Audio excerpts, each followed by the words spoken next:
Hello मेरे प्यारे विद्यार्थियों, कैसे हैं आप लोग। होप आप सब बढ़िया होंगे बच्चों। मैं भी एकदम बढ़िया हूं। आज हम बच्चों डिस्कस करने वाले हैं आरटीपी नवंबर 23 की, जो आपके एग्जाम के लिए एप्लीकेबल है। तो इस आरटीपी के बेटा दो पार्ट्स हैं। एक जिसमें आपको अमेंडमेंट्स दी गई हैं आपके रेलेवेंट पेपर के लिए, है ना, और दूसरा जिसमें आपको प्रैक्टिस के लिए दिए गए हैं क्वेश्चंस। तो अगर हम बात करते हैं मेरे बच्चा अमेंडमेंट्स की, हाँ सर पहले अमेंडमेंट्स की बात कर लो। तो अमेंडमेंट्स के लिए मेरे बच्चा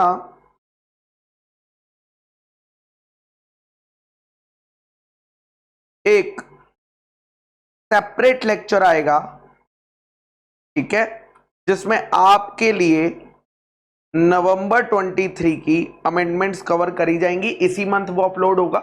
मोस्टली ये आरटीपी सीरीज कंप्लीट होने के बाद जब हमारे चैप्टर्स भी कंप्लीट हो जाएंगे, ठीक है।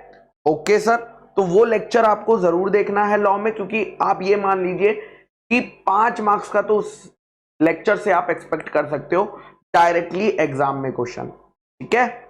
अभी के लिए इस वीडियो में हम क्या डिस्कस करने वाले हैं, इस वीडियो में हम सारे एमसीक्यूज डिस्कस करने वाले हैं और सारे ही सब्जेक्टिव क्वेश्चंस भी डिस्कस करने वाले हैं। ओके सर, तो चलिए स्टार्ट करते हैं मेरे बच्चा। सबसे पहले केस सिनेरियो और एमसीक्यूज की बात है, तो आइए स्टार्ट करते हैं। एक कंपनी है भारत संस्कार लिमिटेड, जिसका रजिस्टर्ड ऑफिस हरिद्वार में है। ये एक लिस्टेड पब्लिक कंपनी है। इसकी ऑथोराइज शेयर कैपिटल 300 करोड़ और equity share 30 crore of 10 rupees each. Company की paid up share capital 200 crore रुपए की है, जिसमें 20 crore equity share 10 rupees each के हैं। कंपनी बहुत ही जानी मानी कंपनी है, डिवोशनल आइटम्स बनाती है, ठीक है। Okay, the board of directors of the company constituted of Sagar. अब इस कंपनी के बोर्ड ऑफ डायरेक्टर्स कौन है? सागर। तो देखिए इस कंपनी के बोर्ड ऑफ डायरेक्टर्स में आ गए सागर भैया, जो कि मैनेजिंग डायरेक्टर हैं। ओके, हरी राही, हरी राही, उसके बाद संसार एंड नभ, संसार एंड नभ, ये क्या है? कंपनी के बोर्ड ऑफ डायरेक्टर्स हैं। ओके, इस कंपनी में राजू कंपनी सेक्रेटरी है। देखो राजू कौन है? Company secretary. और सोनू कौन है? कंपनी का सीएफओ। सोनू कौन है? सीएफओ।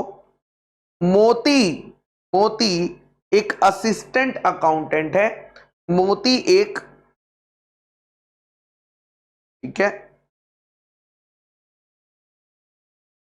असिस्टेंट अकाउंटेंट है। Okay sir, got it.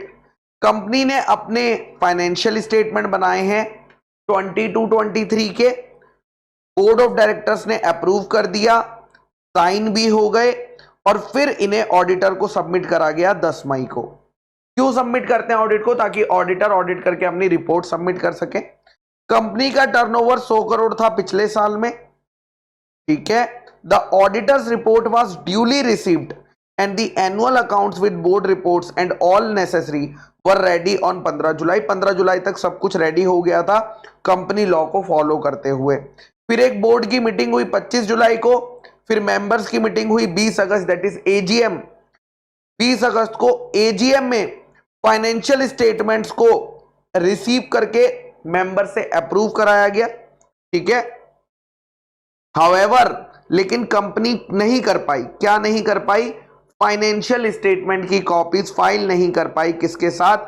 ROC के साथ फाइल नहीं कर पाई, ठीक है, could not file.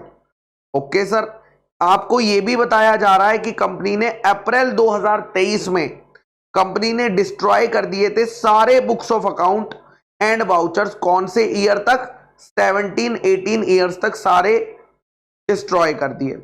On the basis of our facts and by applying applicable provision of the companies act and rules, आपको करेक्ट आंसर 4 में से एक चुनना है। क्वेश्चन नंबर 1, पहला क्वेश्चन क्या कहता है भैया, the companies act 2013, companies act में लिखा हुआ है कि financial statement should be approved by the board of directors.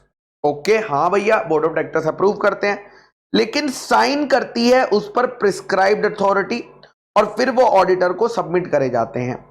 Accordingly इस कंपनी, ये जो भारत संस्कार लिमिटेड की बात हुई है, इसे कौन साइन करेगा, इसे कौन साइन करेगा? तो हम जानते हैं भाई, कंपनी का चेयरपर्सन अगर ऑथोराइज होता है तो वो साइन करता है, वरना कंपनी के 2 डायरेक्टर साइन करेंगे, जिसमें से एक मैनेजिंग डायरेक्टर होना चाहिए, कंपनी का सीएफओ सीएस वगैरह साइन करेंगे।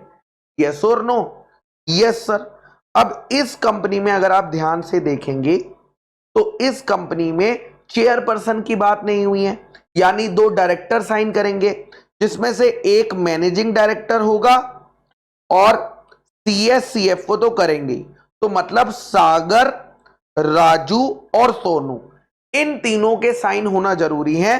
बाकी इन 4 डायरेक्टर में से कोई एक डायरेक्टर साइन कर सकता है।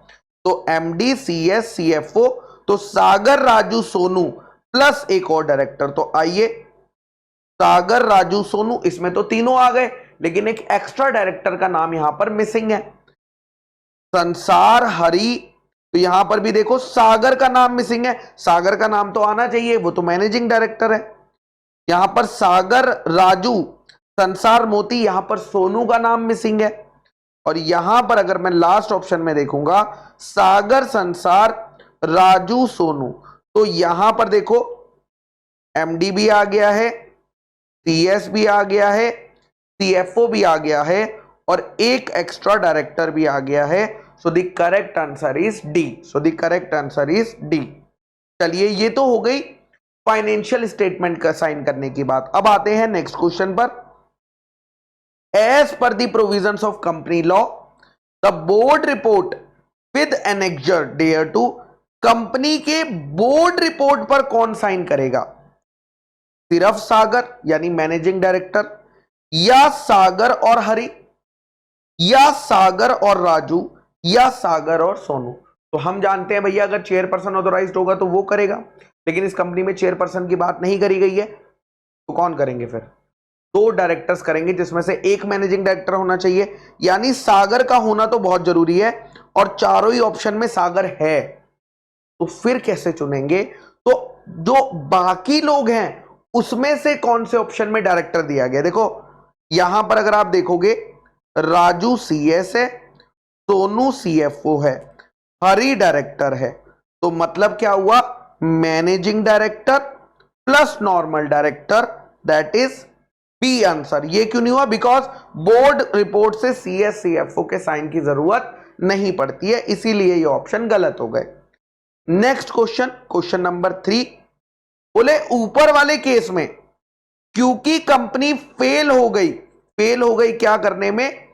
फाइनेंशियल स्टेटमेंट की कॉपीज फाइल करने में फेल हो गई, ठीक है, किसके पास? आरओसी के पास।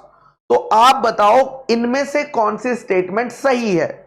पहला, सागर, राजू, सोनू पर पेनल्टी लगाई जाएगी, कंपनी सागर, राजू पर पेनल्टी लगाई जाएगी, कंपनी सागर, सोनू पर पेनल्टी लगाई जाएगी, सागर, राजू, सोनू पर पेनल्टी लगाई जाएगी। तो हम जानते हैं भाई, अगर आरओसी को नहीं फाइल करे गए तो कंपनी पर लायबिलिटी आती है, कंपनी पर पेनल्टी आती है, और specifically managing director and CFO पे आती है। तो मैनेजिंग डायरेक्टर तो सागर है, लेकिन सीएफओ कौन है कंपनी का? सोनू। सीएफओ कौन है बेटा कंपनी का? सोनू, ठीक है। तो कंपनी सागर, यानी यहां पर क्या हो गया? Company, managing director and CFO, इनके ऊपर पेनल्टी आ जाएगी। So the correct answer is C. हां, अगर कंपनी में मैनेजिंग डायरेक्टर और सीएफओ नहीं होते तो प्रोविजन अलग होता, बट कंपनी में अगर है तो फिर कोई दिक्कत वाली बात नहीं है। ओके सर, नेक्स्ट क्वेश्चन पर चलते हैं। क्वेश्चन नंबर 4, क्वेश्चन नंबर 4 क्या कह रहा है? As per the provisions of companies act 2013, the act of the company in destruction of all books of account together with relevant voucher was not correct. क्यों? जो company ने 2018 तक के सारे रिकॉर्ड जला दिए 2023 में ही, ये क्यों सही नहीं है? क्योंकि कंपनी को कितने साल तक बुक्स मेंटेन रखने होते हैं, यानी सिंपल क्वेश्चन को घुमाकर पूछा गया है। 6 साल तक संभालने रखे होते हैं, बुक्स ऑफ अकाउंट को 6 साल तक संभाला जाता है, 8 साल तक संभाला जाता है, 10 साल तक संभाला जाता है, या 12 साल तक संभाला जाता है। ये तो हमने एमसीक्यू सेशन में भी करा था। The correct answer is B, 8 साल तक संभाला जाता है। बट हाँ, अगर सेंट्रल गवर्नमेंट इन्वेस्टिगेशन के दौरान ऑर्डर कर देती है लंबे समय के लिए, तो लंबे समय के लिए भी सीजी के ऑर्डर पे कर सकते हैं। बट नॉर्मल कंपनियों को 8 सालों के लिए बोला गया है, और अगर किसी कंपनी के 8 साल पूरे नहीं होते तो जितने साल पूरे हो गए हैं उतने सालों का उन्हें रखना होता है। चलिए नेक्स्ट आता है क्वेश्चन नंबर 5। ऐसा इंटरप्रिटेशन का मेथड जो कि हेल्प करता है, ऐसे प्रोविजन जो किसी सोसाइटी, किसी कंडीशन को, किसी सर्टेन क्लास ऑफ पीपल को बेनिफिट पहुंचाने के लिए आते हैं, जो अंडर प्रिविलेज होते हैं, ताकि जिनको फेयरली ट्रीट नहीं किया होता है, तो उनको जब हम इंटरप्रेट करते हैं तो कौन से डॉक्ट्राइन की, कौन से इंटरप्रिटेशन की मदद लेते हैं, कौन से रूल की? Rule of literal construction. Literal construction मतलब जो लिखा है बस वो पढ़ दो, इसके अलावा दिमाग मत लगाओ। रूल ऑफ हार्मोनियस कंस्ट्रक्शन, अगर दो प्रोविजंस में लड़ाई है तो सॉल्व करने की कोशिश करो, ऐसे पढ़ो कि दोनों की इज्जत बनी रहे। तीसरा, rule of beneficial construction. Beneficial construction वो होता है कि भाई आपको थोड़ा लीनियंट, जो ज्यादा बेनिफिशियल होता है ना, उसको प्रभाव देना है। अगर कोई ऐसा प्रोविजन आया है, अगर कोई ऐसा प्रोविजन आया है जो कि किसी सोसाइटी को हेल्प करने के लिए आया है, तो यहां पर बेनिफिशियल वाला हमारा हो जाएगा आंसर सही, क्योंकि बेनिफिशियल कंस्ट्रक्शन में ही होता है कि अगर किसी सोसाइटी, किसी समाज के पीपल के प्रोविजन आया गया उनको बेनिफिट पहुंचाने के लिए, तो हम लीनियंट वाला, अगर और मल्टीपल इंटरप्रिटेशन निकल रहे हैं तो सबसे बेटर वाला, जो सबसे लीनियंट होगा, उस इंटरप्रिटेशन को हम मानते हैं। अच्छा, रूल ऑफ एक्सेप्शनल कंस्ट्रक्शन क्यों नहीं होगा? बिकॉज एक्सेप्शनल कंस्ट्रक्शन बोलता है मे को शॉल पढ़ना, शॉल को मे पढ़ना, एंड को और पढ़ना, और को एंड पढ़ना, ये सारी बातें उसमें करती है। ये वाला पॉइंट तो 5th पॉइंट से मैच नहीं होता। ओके सर, नेक्स्ट आता है मेरे बच्चा क्वेश्चन नंबर 6। एक कंपनी थी विन लिमिटेड, जिसने 15% शेयर खरीद लिए थे ओम लिमिटेड के। 15% शेयर खरीद लिए थे ओम लिमिटेड के। ओके सर, नाउ कब हुआ था ये हुआ था 2018 में। लेकिन 2020 में एक ट्रस्ट बना एम्प्लॉय का, और सारे डोनेट कर दिए 15% शेयर प्लस 10 लाख रुपए to the trust, and it became trustee. और ये कंपनी क्या बन गई? ट्रस्टी बन गई। ओके सर, ठीक है। फरवरी 2023 में ओम लिमिटेड ने, यानी यहां पर 55% शेयर एक्वायर कर लिया। कब? 2023 ईयर में, यानी ये बन गई होल्डिंग और ये बन गई सब्सिडरी। ठीक है, ओके सर। अब हुआ क्या? Win limited through an in house deal, win limited in house deal से, ठीक है, मतलब उनके बीच में जो डील हुई थी उससे वो बन गई। Can a subsidiary company hold share in its holding company justifiable in this situation? क्या इस सिचुएशन में जस्टिफाइबल है ये होल्ड करना? तो आप जानते हो सेक्शन 19 तो अलाउ नहीं करता, लेकिन हमने उसके 3 एक्सेप्शन पढ़े थे। अगर उन 3 एक्सेप्शन में फॉल करेगा तो जस्टिफाइबल होगा, वरना जस्टिफाइबल नहीं होगा। पहला, Win limited can not represent itself as a trustee after it becomes a subsidiary of Om limited. क्या विन लिमिटेड अब ट्रस्टी नहीं रह सकती है? बिल्कुल रह सकती है, कोई दिक्कत की बात नहीं है। ठीक है, okay. Win limited can represent, Win limited अपने आप को ट्रस्टी तभी दिखाएगी अगर after it was a holding company, जब वो ओम लिमिटेड जो है after it was a holding company of Om limited. ठीक है, तो ये भी बात ये सही नहीं कह रहे हैं। तीसरा, Win limited can not hold shares as a trustee even though it is a subsidiary company, कि आप ट्रस्टी रह ही नहीं सकते हो। और चौथा, विन लिमिटेड ऐसा कर सकती है क्योंकि it is holding shares, because it is holding shares in prior to becoming a subsidiary. तो हम जानते हैं थर्ड एक्सेप्शन में बात करता है कि भैया आपने अगर पहले से होल्ड करते हो तो कोई दिक्कत की बात नहीं है, पहले से होल्ड करते हो तो कोई दिक्कत की बात नहीं है। हाउएवर यहां पर एक और मोर एप्रोप्रिएट आंसर और भी आ सकता था, जो कि ऑप्शंस में नहीं है, दैट इज कि अगर आप ट्रस्टी की कैपेसिटी में होल्ड करते हो तो भी होल्ड कर सकते हो, बट वो यहां पर डायरेक्टली नहीं लिखा हुआ है इसमें, यहां पर कंडीशन लगा दी, ऐसी कोई कंडीशन लॉ में नहीं है। So the most appropriate answer is यहां पर डी। ओके सर, नेक्स्ट आता है question number 7, the date of the maturity. आपको डेट ऑफ मैच्योरिटी निकालनी है एक बिल की जो 100 डेज आफ्टर साइट है, और हमने उसे साइट कब किया, 4 मई को। तो 4 मई को प्रेजेंट किया गया, हमें 100 डेज चाहिए, यानी मई के 27 दिन, जून के 30 दिन, जुलाई के दिन और 12 अगस्त। यहां पर आपके हो जाएंगे देखना 100 डेज कंप्लीट, 100 डेज यहां पर कंप्लीट हो जाएंगे। फिर 3 दिन ग्रेस डेज के मिलेंगे, प्लस 3 ग्रेस डेज हो जाएंगे, तो क्या होगा, प्लस 3 ग्रेस डेज हो जाएंगे, तो भैया आ जाएगी आफ्टर 15 अगस्त आ जाएगी, आफ्टर एडिंग ग्रेस डेज। लेकिन ग्रेस डेज के केस में अगर 15 अगस्त आ रही है तो कौन सा डे लेंगे, एक दिन पहले वाला। सो द करेक्ट आंसर इज 14 अगस्त यहां पर हमारा आंसर होने वाला है, 14 अगस्त हमारा यहां पर आंसर होने वाला है। क्वेश्चन नंबर 8, एक कंपनी है न्यू एज प्राइवेट लिमिटेड, जिसने डिबेंचर्स इशू करे हैं जो कि कन्वर्ट नहीं होने वाले हैं जाकर इक्विटी में, कितने के, 10 लाख रुपए के, और फिर डायरेक्टर्स ने उन्हें क्या करवा दिया, लिस्टेड करा दिया। फॉर्मेलिटीज फॉलो करने के बाद प्राइवेटली प्लेस एनडी एनसीडी, ये क्या हो गया, प्राइवेट प्लेसमेंट करके इन्हें क्या करा दिया, लिस्ट करा दिया। आपको बताना है इनमें से कौन सा, which of the following option is applicable in the given situation. New age private limited को हम लिस्टेड कंपनी मानेंगे, तो हमने ये चैप्टर 3 प्रोस्पेक्टस के एंड में इस कॉन्सेप्ट को समझा था कि अगर एक प्राइवेट कंपनी अपने डिबेंचर्स को लिस्ट भी करा देती है, नॉन कन्वर्टेबल डिबेंचर्स को लिस्ट भी करा देती है, तो भी उसे बाहर निकाल दिया गया, उसे कंपनीज एक्ट के पर्पस के लिए लिस्टेड कंपनी नहीं माना जाता और उस पर लिस्टेड कंपनीज के कंप्लायंस नहीं लगते हैं। तो ये वाला ऑप्शन तो गलत हो गया। New age private limited shawl not be considered, ये सही लग रहा है, लेकिन आगे भी बढ़ लेते हैं।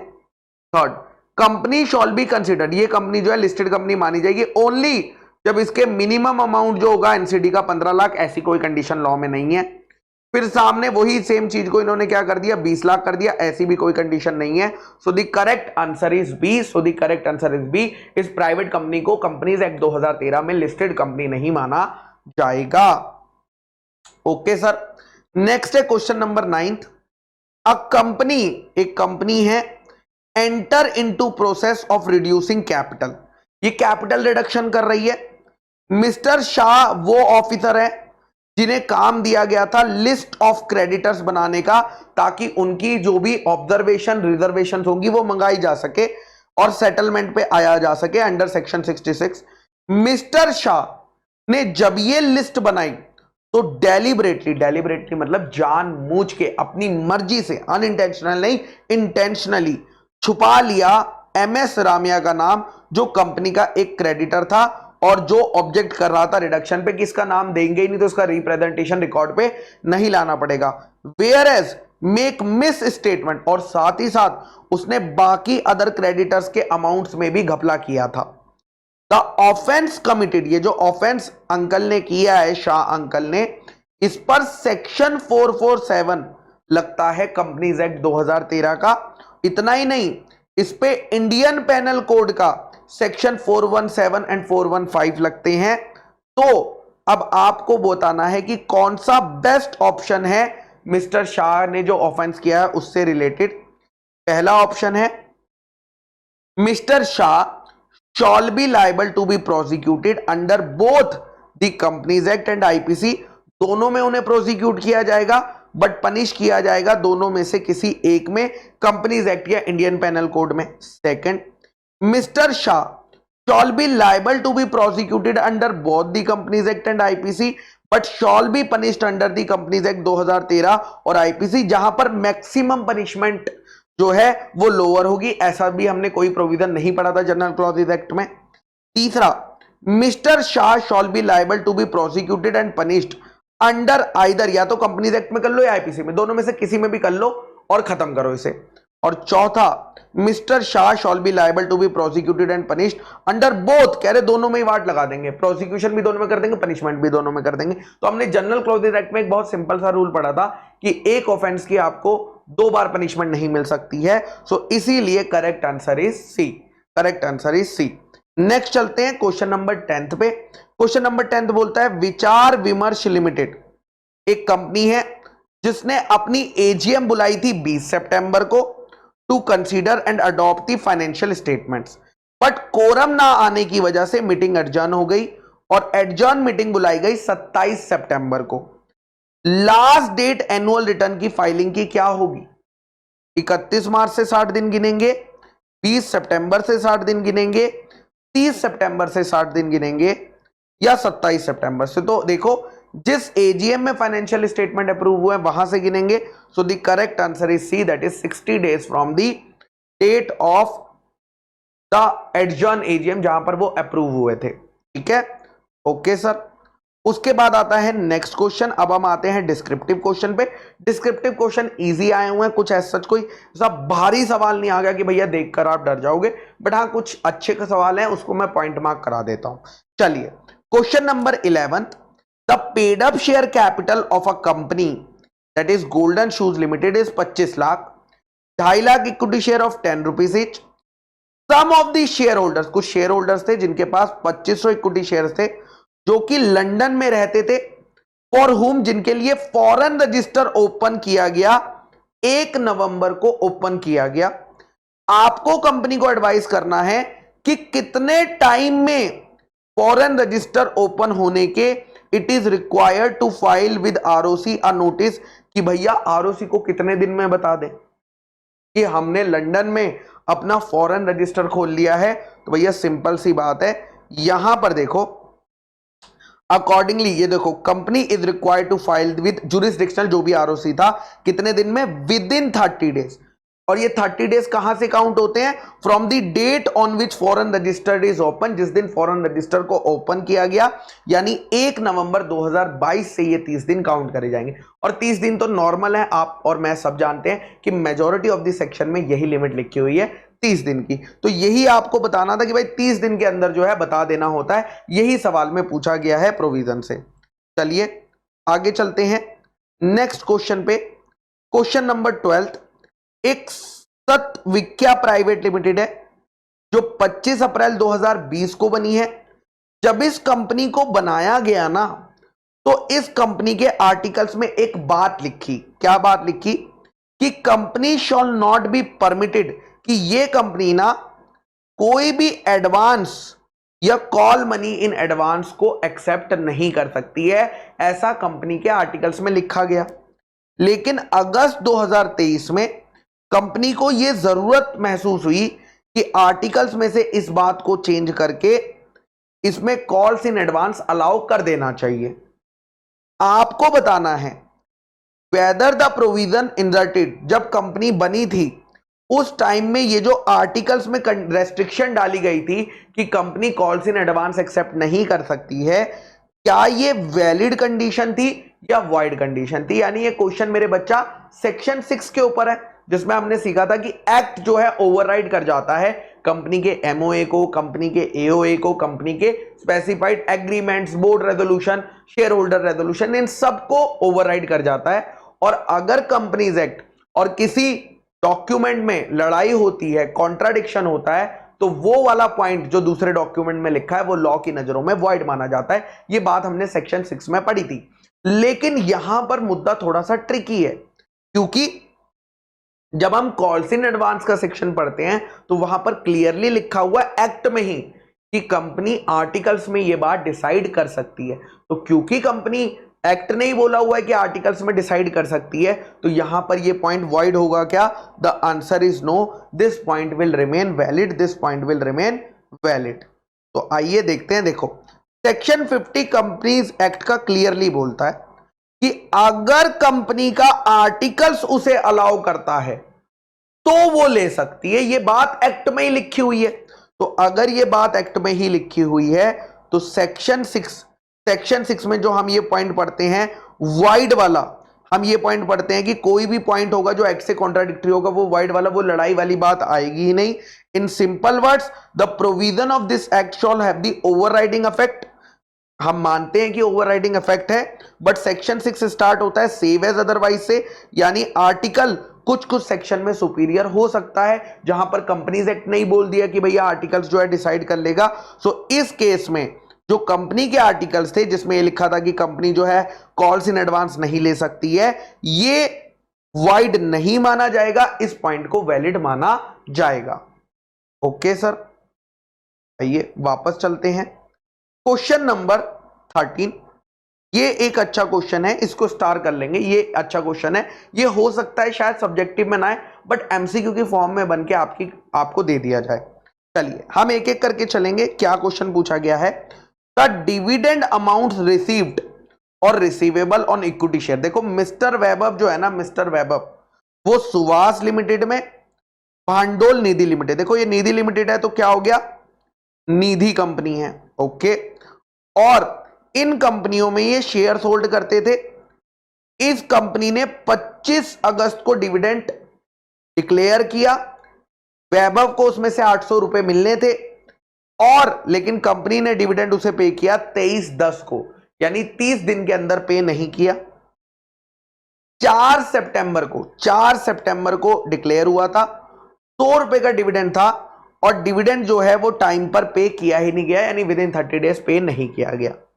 अब वैभव के पास कुछ क्यूमुलेटिव प्रेफरेंस शेयर्स भी थे 100, जिनकी फेस वैल्यू 1 लाख रुपए की थी। कौन सी?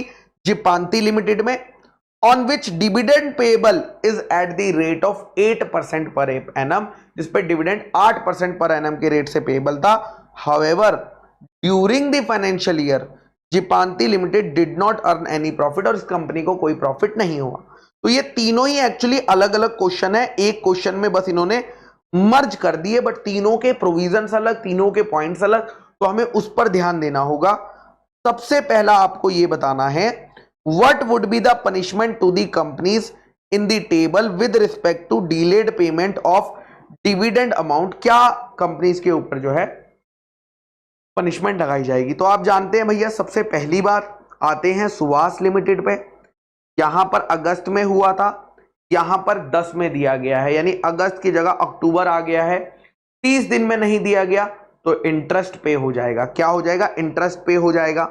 निधि लिमिटेड की बात करते हैं, अगर हम निधि लिमिटेड कंपनी की बात करते हैं, तो क्योंकि डिविडेंड 100 रुपए का है, तो लॉ निधि कंपनी को थोड़ी सी रिलैक्सेशन देता है। कहता है अब निधि कंपनी, अगर तुम 100 रुपए तक का डिविडेंड है ना, तो कोई दिक्कत लेने की बात नहीं है। तुम सिर्फ क्या कर देना, न्यूज़पेपर में डाल देना और अपने नोटिस बोर्ड पे लगा देना, तुम्हारा काम चल जाएगा, तुम बच जाओगी पेनल्टी से। ठीक है, ओके सर। तो यही बात आइए पढ़ते हैं। देखिए सेक्शन 127 बोलता है, in case a company fails to pay declared dividend या fails to post dividend warrant within 30 days of declaration, then company shall be liable to pay simple interest at the rate 18% per annum during the period for which such default continue। यानी normal rule तो यही है, 18% per annum के हिसाब से interest लगेगा। तो अगर देखो डिविडेंड अमाउंट 800 रुपए 25 अगस्त को डिक्लेयर हुआ, यानी 19 दिन का क्या हो गया, डिले हो गया। सो 800 इंटू पूरे ईयर का interest per annum into divide by 365 into 29 days, तो 11 रुपए का यहां पर इंटरेस्ट बनता है पहली वाली कंपनी के केस में। लेकिन जब हम निधि कंपनी की बात करते हैं तो नोटिफिकेशंस की वजह से सेक्शन 27 से वो बच पाती है। कैसे?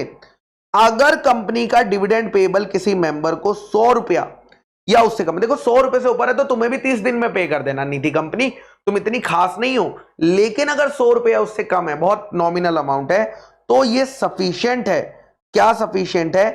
कि हम मान लेंगे तुमने सेक्शन 127 फॉलो कर लिया, अगर तुमने डिविडेंड डिक्लेरेशन की अनाउंसमेंट लोकल लैंग्वेज के 1 लोकल न्यूज़पेपर में कर दी, एंड अनाउंसमेंट करी तो करी, साथ ही साथ तुमने ये बात डिक्लेरेशन की बात अपने नोटिस बोर्ड पर भी डिस्प्ले कर दी 3 महीनों के लिए, कम से कम 3 महीनों के लिए, तो तुम जो है 127 सेक्शन से बच जाओगी। तो इस केस में अगर भैया कंपनी ने ये फॉलो किया होगा, अगर इफ द अफोरसेड कंप्लायंस इस कंपनी ने किया होगा, तो उस पर कोई भी पनिशमेंट नहीं लगेगी। अदरवाइज उस पर भी इसी तरह की पनिशमेंट लगाई जाएगी जो हमने ऊपर सॉल्व करी है। Okay sir. अब लास्ट पॉइंट आता है बेटा वेदर जिपांती लिमिटेड, देखो जिपांती लिमिटेड वो कंपनी है जिसने करंट ईयर में कोई प्रॉफिट नहीं कमाया, क्या उसे डिविडेंड देने की जरूरत है क्यूमुलेटिव प्रेफरेंस फाइनेंस शेयर्स पर?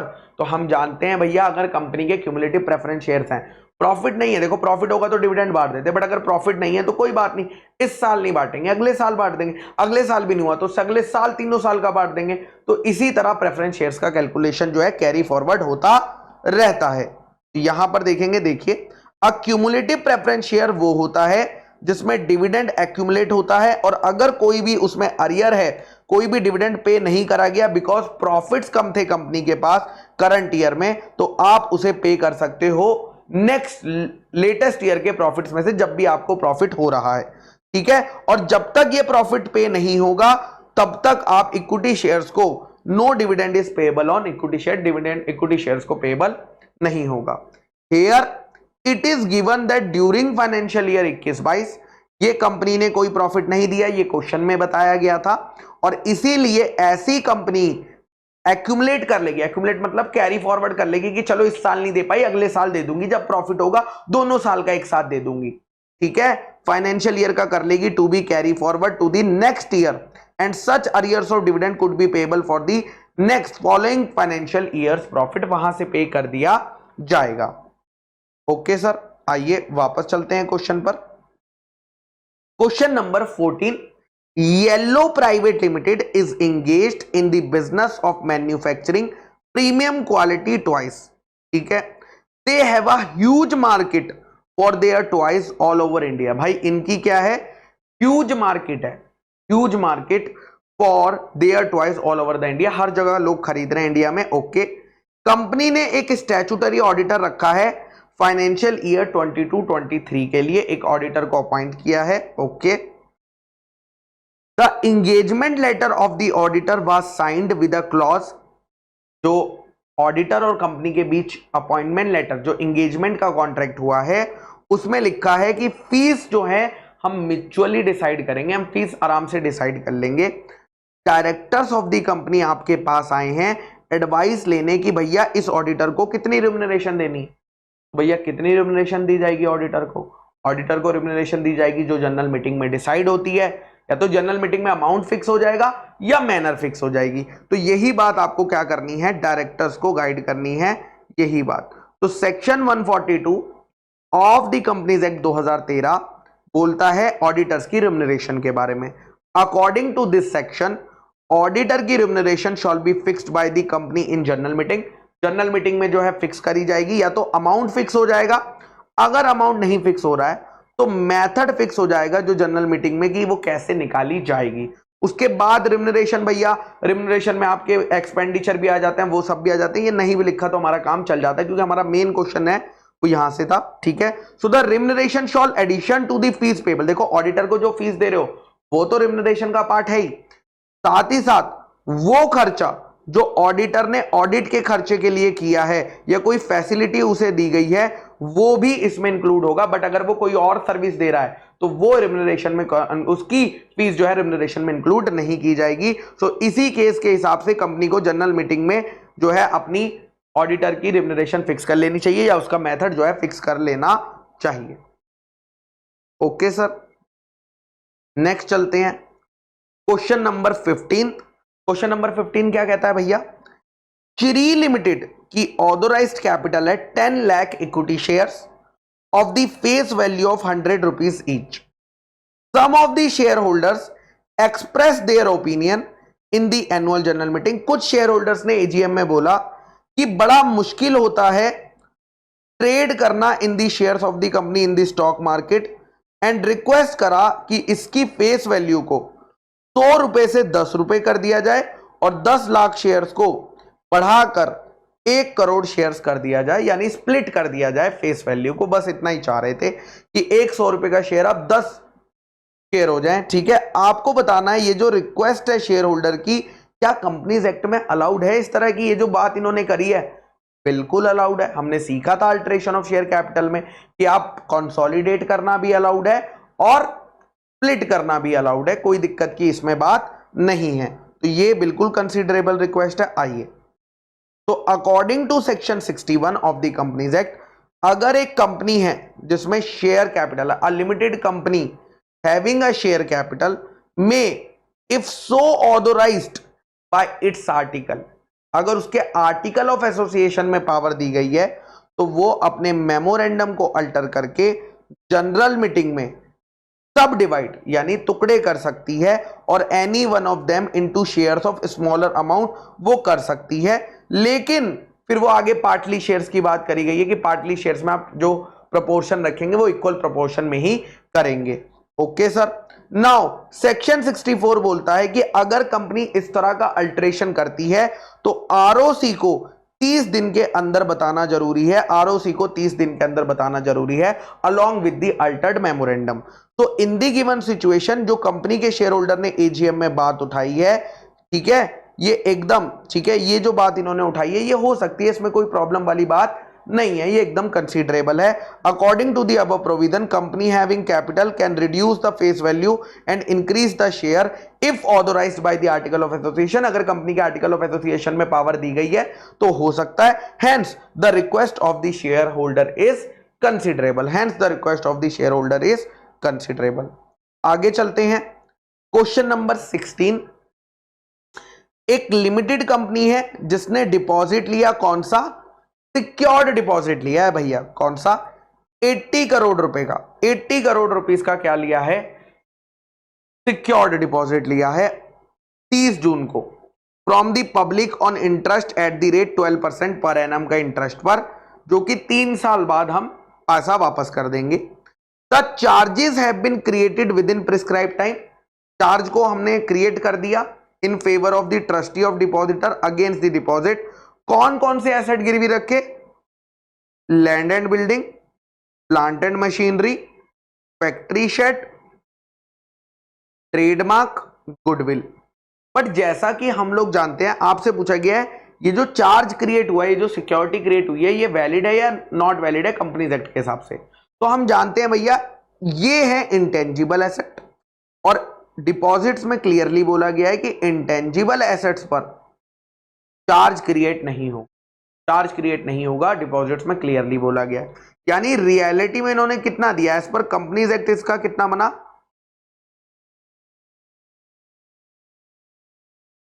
80 करोड़, 80 करोड़ रुपए के डिपॉजिट थे और 80 करोड़ रुपए की हमने टेंजिबल एसेट दे दिए, तो ये तो एकदम ठीक लग रहा है, मतलब ये तो आंसर होना चाहिए वैलिडली। बट आप भूल गए कि सिर्फ जो सिक्योरिटी चार्ज क्रिएट करते हैं वो प्रिंसिपल अमाउंट का नहीं, वो अलोंग विद इंटरेस्ट करते हैं। तो एक्चुअली में हमें सिक्योरिटी कितने एसेट्स की देनी थी? हमें सिक्योरिटी देनी थी प्रिंसिपल प्लस इंटरेस्ट की, प्रिंसिपल प्लस इंटरेस्ट की। यानी 80 करोड़ जो हमने लोन दिया उसकी, प्लस उस पर 80 करोड़ का loan into 12% per annum into 3 years, कितना आएगा भैया? निकाल कर बताओ। आओ एक सेकेंड, चलिए, तो 80 इंटू 0.12 इंटू 3, तो 80 crore plus 28.80 crore, that is rupees 108.80 crore. इतने की हमें सिक्योरिटी देनी थी, बट हमने टेंजिबल एसेट पे सिर्फ 80 करोड़ की दी, यानी हमने सही नहीं करा, ये वैलिड नहीं है। यही बात हमें भाई अपने आंसर में बतानी है। तो देखिए, दो नोटेबल पॉइंट थे। The company can not create charge on intangible asset, intangible asset पे चार्ज क्रिएट करना अलाउड नहीं है। Total value of security should not be, जितनी टोटल वैल्यू ज्यादा हो सकती है, कम नहीं होनी चाहिए। सिक्योरिटी की वैल्यू डिपॉजिट का अमाउंट प्लस उस पर जो इंटरेस्ट है उसे मिलाकर सिक्योरिटी जो दी है एसेट्स पे वो होनी चाहिए। तो टोटल वैल्यू ऑफ सिक्योरिटी कितनी है? 80 करोड़ रुपीस, क्योंकि हमने सिर्फ टेंजिबल एसेट ली है, और एक्सेप्ट और इंटरेस्ट कितना है? 108.80, यानी कम पड़ गया। Since the total value of security is less than the amount of deposit accepted and interest, hence the charge is not validly created. Hence the charge is not validly created. चलिए, तो अब आते हैं बेटा पार्ट 2 अदर लॉस पे, जिसमें बहुत ही simple question दिए हुए हैं। That is the Indian contract act 1872 का क्वेश्चन है। Question number 70, mister Sanjeev is dealing in high quality timber. Mister Amit wants to purchase that timber from him on credit which he used to in renovation. उसे घर के renovation के लिए लकड़ी चाहिए. Okay. Mister Pramod ने गारंटी दी. अब मिस्टर प्रमोद ने गारंटी दी तो मिस्टर प्रमोद क्या बन जाएंगे? क्या बन जाएंगे भाई? श्योरिटी बन जाएंगे. Okay sir. किसको दी? मिस्टर संजीव को दी. तो अगर हमने गारंटी मिस्टर संजीव को दी तो संजीव भाई क्या बन जाएंगे? क्रेडिटर बन जाएंगे. संजीव भाई क्या बन जाएंगे? क्रेडिटर बन जाएंगे. और संजीव ने ये लकड़ियां किसको दी? अमित को दी. यानी हमने गारंटी किसके बिहाफ पे ली? अमित के बिहाफ पे ली. तो अमित क्या बन जाएगा? प्रिंसिपल डेटर बन जाएगा. अमित क्या बन जाएगा? प्रिंसिपल डेटर बन जाएगा. मिस्टर संजीव ने लकड़ियां प्रोवाइड कर दी. लकड़ी प्रोवाइड करने के बाद अमित एम्बैरेस्ड हो गया और उसने अपने क्रेडिटर के साथ कॉन्ट्रैक्ट कर लिया इंक्लूडिंग मिस्टर संजीव कि वो उन्हें अपनी प्रॉपर्टी में राइट्स दे देगा और बदले में वो उसे उसके डेट से रिलीज कर देंगे. जब ड्यू डेट आई तो संजीव ने केस फाइल कर दिया प्रमोद के against for recovery of payment of timber due कि भाई टिम्बर का पैसा दिलवा दो. वेदर मिस्टर संजीव क्या प्रमोद से पैसा ले सकता है या नहीं ले सकता है? तो हमने भैया इंडियन कॉन्ट्रैक्ट एक्ट में क्लियरली पढ़ा था कि अगर प्रिंसिपल डेटर और क्रेडिटर कोई ऐसा कॉन्ट्रैक्ट कर लेते हैं जिससे कि प्रिंसिपल डेटर रिलीज हो जाता है तो उससे ऑटोमेटिकली श्योरिटी रिलीज हो जाता है. बिकॉज श्योरिटी की जो लायबिलिटी होती है वो को एक्सटेंसिव होती है. श्योरिटी की जो लायबिलिटी होती है वो क्या होती है? को एक्सटेंसिव होती है. यही बात यहां पर मेंशन है. देखिए सेक्शन 134 क्लियरली बताता है that the surety is discharge by any contract between the creditor and principal debtor. अगर क्रेडिटर और प्रिंसिपल डेटर के बीच कोई कॉन्ट्रैक्ट हुआ जिससे प्रिंसिपल डेटर रिलीज हो जाता है, ठीक है, जिससे प्रिंसिपल डेटर रिलीज हो जाता है या कोई ऐसा एक्ट या ओमिशन क्रेडिटर से हो जाता है जिसका लीगल कॉन्सिक्वेंस क्या है? डिस्चार्ज ऑफ प्रिंसिपल डेटर है. तो इस वजह से प्रिंसिपल डेटर डिस्चार्ज हो जाएगा तो श्योरिटी भी ऑटोमेटिकली डिस्चार्ज हो जाएगा. तो इस केस में क्योंकि प्रिंसिपल डेटर रिलीज हो गया था तो भैया श्योरिटी भी रिलीज हो गया था, श्योरिटी भी डिस्चार्ज हो गया था. Hence mister Sanjeev can not claim payment from mister Pramod. Okay sir, आगे चलते हैं. Question number 18, the negotiable instrument act 1881. Mister विभव ने इंडोर्समेंट किया बिल ऑफ एक्सचेंज का 35,000 का ऋषभ को. इंडोर्समेंट कर दिया बट वो उसे डिलीवर करते मिस्टर ऋषभ को उससे पहले ही मिस्टर विभव की क्या हो गई? डेथ हो गई. वो पास्ट अवे हो गए. उनका बेटा मिस्टर सोमेश जो उनका अकेला लीगल रिप्रेजेंटेटिव था उन्होंने मिस्टर ऋषभ को अप्रोच किया और इन्फॉर्म करा कि डेथ हो चुकी है. डेथ हो चुकी है उनके फादर की. किसके? भैया सोमेश के. यार सोमेश के. नाउ मिस्टर सोमेश क्या करना चाहता है? उस इंस्ट्रूमेंट में सब कुछ हो रखा था, बस डिलीवरी बाकी थी. वो क्या करना चाहता है? जो उसके डिसीज्ड फादर ने एग्जीक्यूट यानी साइन वाइन सब करके रखा हुआ था उसको कंप्लीट करना चाहता है. आपसे पूछा गया है क्या मिस्टर सोमेश इस इंस्ट्रूमेंट को कंप्लीट कर सकता है या नहीं कर सकता? यानी डिलीवरी करके क्या वो पूरा इंडोर्समेंट कर पाएगा या नहीं कर पाएगा? बस यही पूछा गया. तो हमने सीखा था कि भाई एजेंट तो कर सकता है बट ये काम लीगल रिप्रेजेंटेटिव का नहीं होता.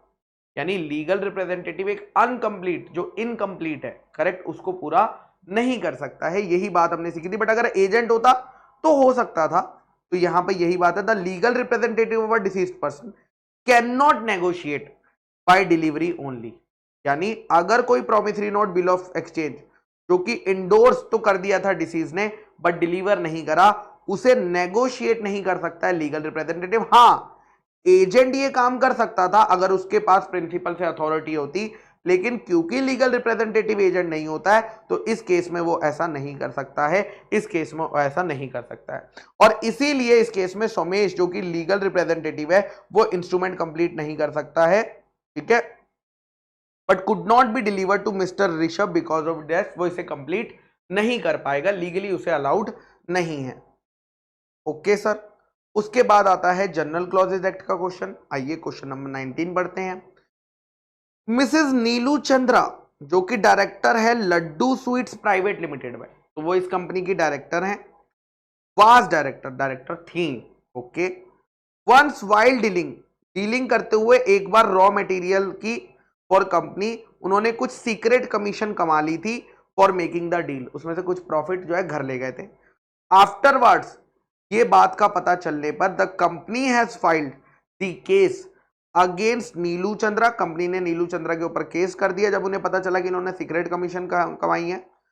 शी कंटेंडेड, उन्होंने कहा कि कंपनीज एक्ट का जो सेक्शन 166 है ना, वहां बोलता है कि अगर कंपनी का डायरेक्टर कोई अनड्यू गेन या अपने आप को फायदा पहुंचाता है या अपने रिलेटिव्स को फायदा पहुंचाता है और वो गिल्टी पाया जाता है, then he shall be liable to pay an amount, तो उसको वो जितना भी प्रॉफिट हुआ था वो कंपनी को वापस करना है।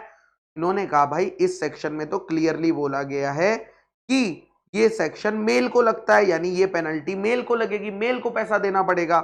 मैं तो फीमेल हूं और फीमेल पर तो ये सेक्शन नहीं लगता। आप जनरल क्लॉजेज एक्ट को पढ़कर बताओ क्या उसे 166 एप्लीकेबिलिटी होगी या नहीं होगी। यार ये तो हमने सीख लिया था ना, इसमें तो बहुत सिंपल है कि भैया अगर कुछ और अनलेस अदरवाइज कंटेक्स्ट रिक्वायर, तो नॉर्मल रूल यही होता है कि मस्कुलिन जो होता है वो इंक्लूड करता है फेमिनिज्म, है ना, फेमिनाइन इंक्लूड करता है कि नहीं करता है? Yes sir.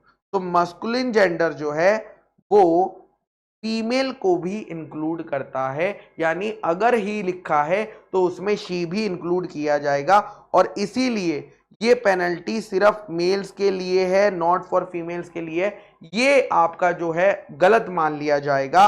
So on the basis of provision of general clauses act and facts, the provision of section 166 are not only applicable to male but also to females. Therefore, Neelu Chandra is bound to comply by section 166, और उन्हें जो है secret commission वापस देना पड़ेगा company को। Last question बेटा, question number 20, explain the meaning of without prejudice as a harmonious aid and interpretation of statute. मतलब विदाउट प्रेजुडिस का क्या इस्तेमाल होता है, और ये बात आपको एक एग्जाम्पल के साथ समझानी है कि विदाउट प्रेजुडिस का क्या केस होता है। तो जानते हैं, ये तो भैया थ्योरी क्वेश्चन हो गया भैया, तो आपने अगर पॉइंट्स याद करे होंगे मैंने पीपीटी में आपको बनाकर दिए हैं, उतने पॉइंट्स आपको याद करने। तो देखो विदाउट प्रेजुडिस की बात अगर हम करते हैं, व्हेन सर्टेन पर्टिकुलर प्रोविजंस, अगर कुछ पर्टिकुलर प्रोविजन है यानी स्पेशल प्रोविजन, और कुछ जनरल प्रोविजन है, एंड उसमें क्लियरली लिखा है कि पर्टिकुलर प्रोविजन बनाए गए, जो स्पेशल प्रोविजन बनाए गए हैं वो विदाउट प्रेजुडिस है जनरल प्रोविजन के, यानी वो सिंपल सी बात कह रहे हैं कि पर्टिकुलर प्रोविजन जो है वो रेस्ट्रिक्ट, वो लिमिट नहीं कर रहे हैं किसकी ऑपरेशंस को, जनरल प्रोविजंस की ऑपरेशंस को वो लिमिट नहीं कर रहे हैं। So in other words the particular provision shall operate, यानी पर्टिकुलर प्रोविजन भी लगेंगे in addition to the general provision. जैसे कि इसमें एग्जांपल दिया हुआ है section 4 sub section 3 of companies act का, जिसमें लिखा है without prejudice to the provision of subsection 2, यानी 4 सबसेक्शन 2 के विदाउट प्रेजुडिस। इसको कैसे पढ़ा जाएगा? इसको ऐसे पढ़ा जाएगा कि जब कंपनी का नाम डिसाइड होगा तो सेक्शन 4(3) भी होगा, साथ ही साथ सेक्शन 4 सबसेक्शन 2 भी ऑपरेटिव रहेगा, 4 सबसेक्शन 2 भी ऑपरेटिव रहेगा। तो यहां पर मेरे बच्चा हमारी आरटीपी जो है वो कंप्लीट होती है। ठीक है, अमेंडमेंट्स हमारी पेंडिंग है, वो मैं आपको डिटेल में अलग से करा दूंगा। चलिए टाटा बाय बाय।